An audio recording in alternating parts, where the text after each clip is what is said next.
Alright, first, this is a quick overview. It's got spinning arms. I'd say they work pretty damn well. I'm very brutally honest with my designs. I haven't seen anything else like this on YouTube. Um, Another guy I saw, he made like a little bit of a cheaper version, which is really cool because it's nice and fast. This is a bit more heavy duty, I'm going to say longer lasting because it's got like a full metal uh, body, and then this right here is PVC, so it's lighter so it can spin. The main problems I can see with this design is that because this is plastic, it could potentially start wearing down and stuff. Also, because the arms are uneven, it like slants, it's not straight. One thing you could do to fix that is just add more weight, like BBs or something on this side, just to keep it like that. The other thing I'd say, this is more of a small thing, you could change the tire diameter to bring it wider out, and because I think if you hit hard with this, it will like slightly go up. Otherwise, the other thing I'd say is if you would like to keep the foam simpler, I would just use the, you'll see later, there's the foam that has the self-sealing adherent on it, and just the foam that's comes in a straight pull. I just use that for the whole thing, it's a lot easier. But you can still use this if you want the body to be a little bit thicker than the arms. The next thing, the head is a bit more of like a temporary thing. It's pretty good and I think it'll last a while, but a bit more temporary. Other than that, I really like this design. It's solid. It's good for outdoors because I think that it's durable. It's gonna last a while. I could punch this as hard as I want and I think it would hurt me more than it hurt this thing. And that being said, it's also pretty safe because you're covering all sharp edges. It spins really smoothly. Even if it whacks you in the head, it won't hurt. All metal is pretty much covered up. Plastic sharp edges are covered up. Yeah. And there's a lot of like cheap materials you can use that are still high quality, like this rubber tire that you can get for free pretty much, or very cheap. Everything else you could find at your local hardware store. I'm going to apologize in advance for the crappy editing. Sorry for that. Just didn't have time, and my editing software is really bad. Yeah, let's get on with how to do this.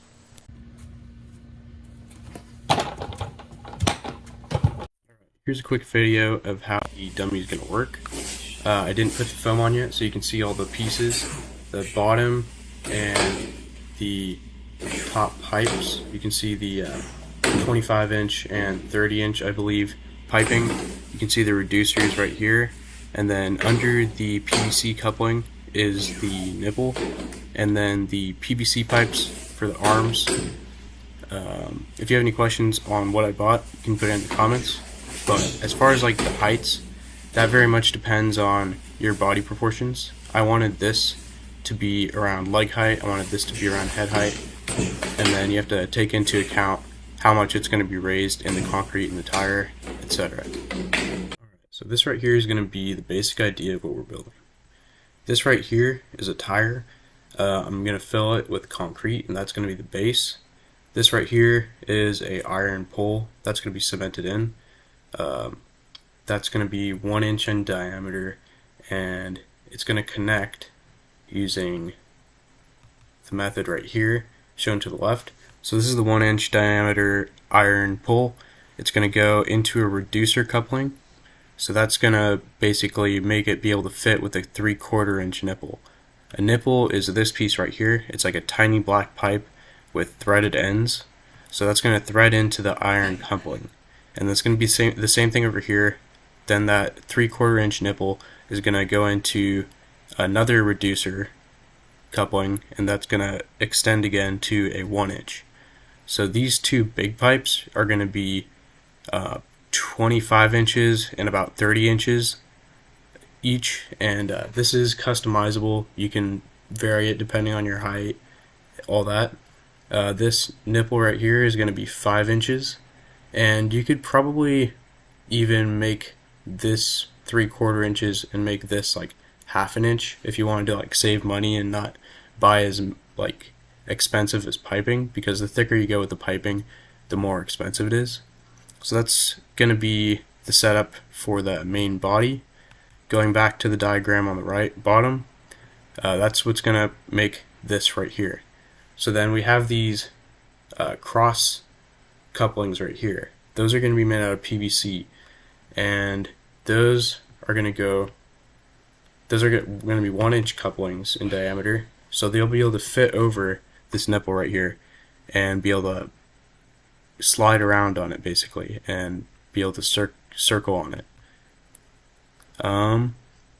Yeah, I'm going to show you a video in real quick that's going to show you how that works, but the pricing for everything is going to be about $5 for each of the PVC couplings, another $5 for each of the reducer couplings for the metal ones.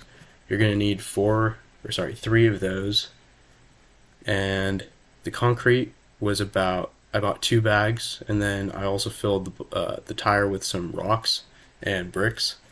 I think the concrete was around $15 to $20, and you can buy a tire. You can get a tire for free at any tire change place. The PVC piping that I'm going to use for the arms, that's going to be coming out like this. That's going to be, I don't know, I think $20, $25. And then the iron nipples that go inside of this right here, I think those are $5 each as well. Right, mounting the foam to the arms, I got this inner diameter of 1-inch insulation for irrigation. So this just slides right on there, and it's not too thick, which I like because it's about the thickness of like a arm or something. And I'm going to use this thicker one for the body, and that's going to be a bit better too because it's got that self-sealing tape.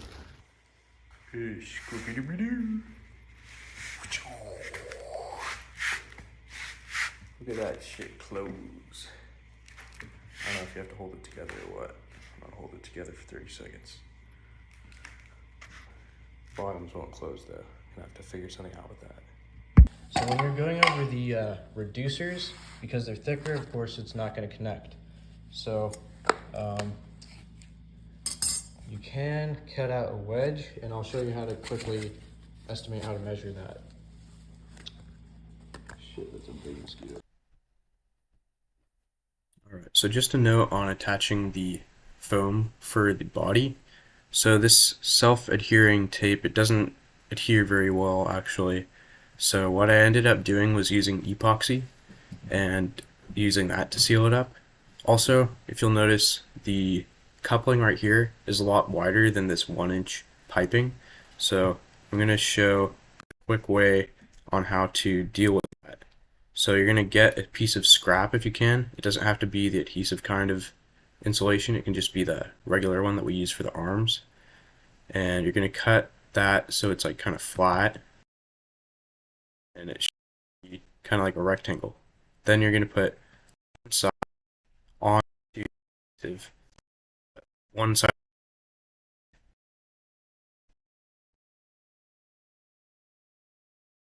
Make it stick on. Then at the angle at which you need to cut along this. And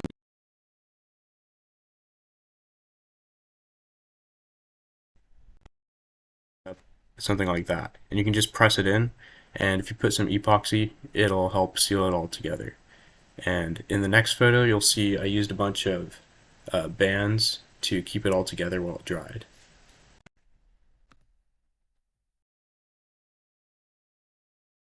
I'm also just sliding this cap in there, and then I can just press it in. That's got nice covered edges to keep any of the sharp edges from cutting out of the way. All right, so sanded up the top of this, which is what that's going to be spinning on. Just going to plug this in and then put it on top of this pole. This is the one that's going to be going set into the concrete. Before I do that though, I'm going to cut this down to the right size, and then going to weld crossbars on it where the concrete's going to be, just to help stick it in. Because if you don't put something to help support it, over time as you're punching this, it's going to get loose and you're just going to go slide it out. So in order to have the PVC coupling be able to rotate around the iron nipple, you need to be able to shave out the excess plastic inside of it, because otherwise it's a bit too narrow. So next I'm going to show a method on how to do that. Go ahead. Alright, first I was going to try to file out the ridge, but if you have one of these drywall cutters or something similar, you can just find the right diameter and use that to cut it out. Even if you don't have the right diameter, if it's smaller, you can always just like go in a circle and drill out the sides. So I'm going to do that.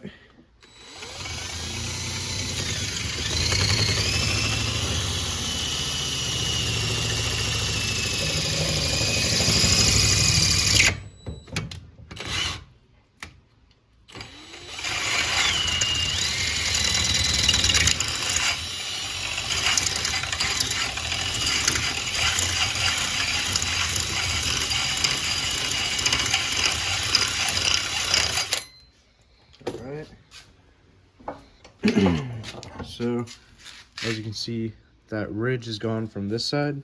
There's another one over here, and you can still see that's pretty raised.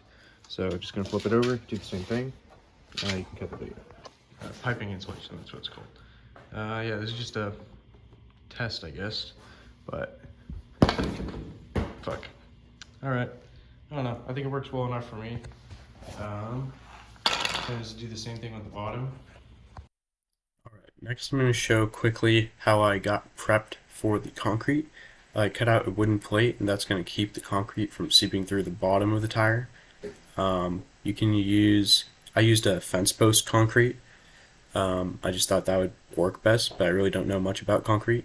Another thing to note is I did weld a bunch of stuff to the bottom of that pole that I was putting in the concrete. I don't show it, but that's just to keep it from wiggling around once the concrete is dry and like kind of breaking free. So note that.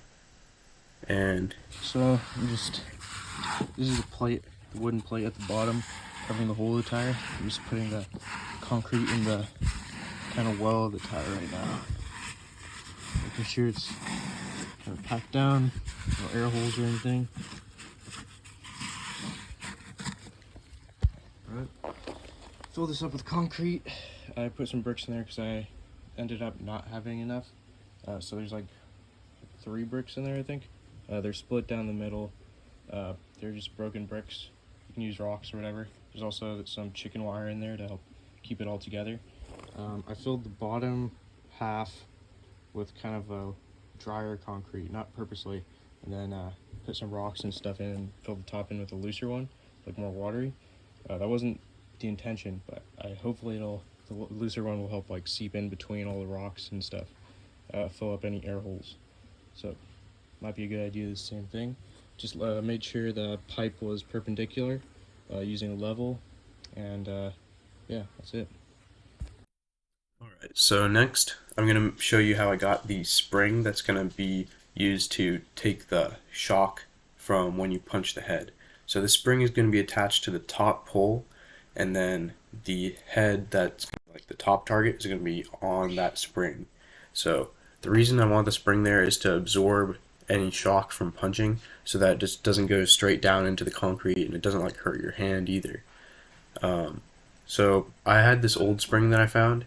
I think I mentioned earlier that you can get another one, like a new one from Lowe's, I think in the garage door section, and that'll give you, I think, 2.5 foot springs, or maybe 2 foot springs. You can decide how long you want it. I've seen some other people use like some weaker springs, but yeah, this one I'm just gonna show a quick restoration on it because it was really rusty. Here's the vinegar solution. As you can see, it's taken quite a bit off. It's still pretty rusty though, so I'm thinking a lot of this will come off once I put an angle grinder to it, but yeah, let's see.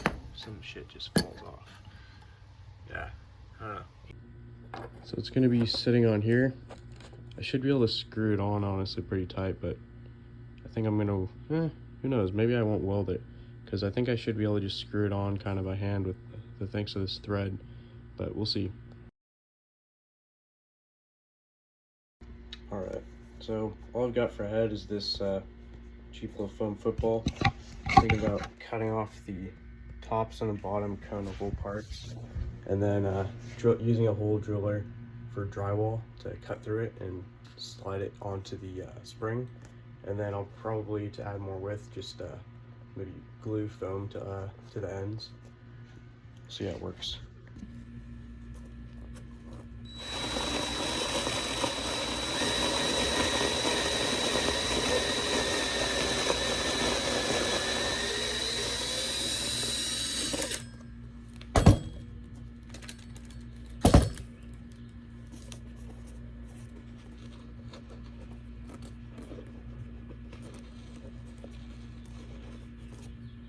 Alright, so I'm just putting a bit of plastic over the spring. This is to keep it from ripping up the foam, because I think as I'm punching it, it'll just dig into the foam and start kind of grinding it. And then sooner or later, the head will become loose and just kind of pop off. So hopefully this will help a bit, but you don't want to make it too smooth either, otherwise the head might just slide off. There's better ways you could do this. It's really kind of up to you, I think. Alright, so I got the head thing in there, that's the bottom, and the top. It's gonna end up looking more like a guy with a pillowcase over his head. I don't really mind though. I'm gonna put this inner tube around it. I'm just gonna I'm cinching up the excess, and I'm just like zip tying it together. I'm just using this little thing right here to puncture holes in it. And then I'm gonna do the same with the top. I'll show you what exactly. But I'm thinking that the rubber will help keep it all together a little better, and just help it not break up. It also makes it look a little better than just having like a plastic football on there. Alright, so just preparing the concrete just for fun. Same with the PVC, just to make it red and black. I think that's a cool theme. And then the head, I'm also spray painting it.